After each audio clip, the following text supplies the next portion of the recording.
Hello बच्चों, let read this question. The question says if f N of x is equals to e की power f N minus one of x for all n belongs to natural number and f not of x या f zero of x is equals to x, then d over D x of F N of x is equals to.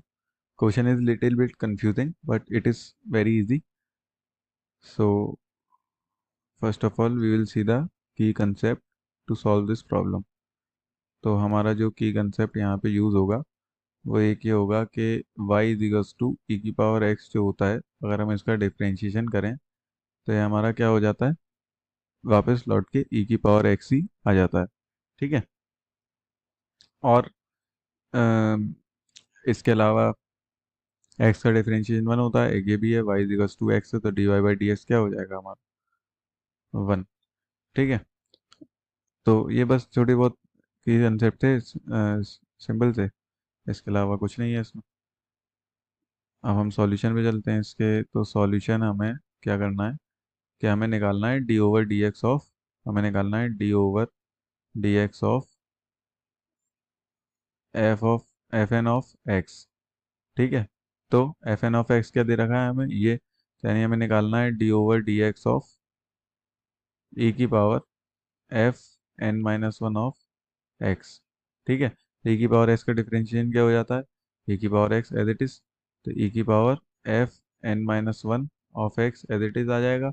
लेकिन chain rule के हिसाब से जो function नहीं होता, मतलब जो ई की पावर एक्स नहीं है यहाँ पे, तो जो एक्स की जगह जो चीज़ फंक्शन है उसका मल्टीप्लाई में डिफरेंशिएशन आएगा. तो एफ एन माइनस वन का डिफरेंशिएशन मल्टीप्लाई में, तो D over D x of F N minus one into X. ठीक है. तो इसे आगे अगर हम सॉल्व करें तो ये जो वैल्यू है ये हमारी क्या आ जाएगी, E of F N minus one of x into D over D x of F of N minus one into X. ठीक है. तो F N minus one X वापस क्या हो गया, एफ एन एक्स के बराबर हो गया. तो ये हो गया F N of x into D over D x of F N minus one into X. ठीक है. ये क्या चल रहा है हमारा, D over D x of F N of X, ये हमारा यही सॉल्व हो रहा है. तो जब हम इसे, जैसे यहाँ पे एफ एन ऑफ एक्स था तो हमारा डिफरेंशिएशन ये आया पूरा. ठीक है. अब जब हम यहाँ पे डिफरेंशिएट करेंगे F N minus one X का, तो यहाँ पे एफ एन माइनस एक्स का ऐसे चलते चले जाएगा, चलते चले जाएगा. तो ये हमारा जो फाइनल आंसर, मतलब इसे मल्टीप्लाई, इसे डिफरेंशिएट करते रहेंगे हम, क्योंकि फिर एन माइनस टू बच जाएगा, फिर एन माइनस थ्री बच जाएगा. ऐसे एज इट इज ये कितना हो जाएगा, F N of x into F N minus one of x into, फिर बचेगा F N minus two of X, और बाकी इसे डी ऑफ डी एक्स चलता जाएगा ऐसे. तो ये ऐसे चलते चलते बचेगा एन माइनस वन, तो वन आ जाएगा. यानी एफ वन ऑफ एक्स हमारा रहेगा. तो जब एफ एन एक्स था तो डिफरेंशिएशन में चेन रूल में क्या आ रहा था, एन माइनस वन.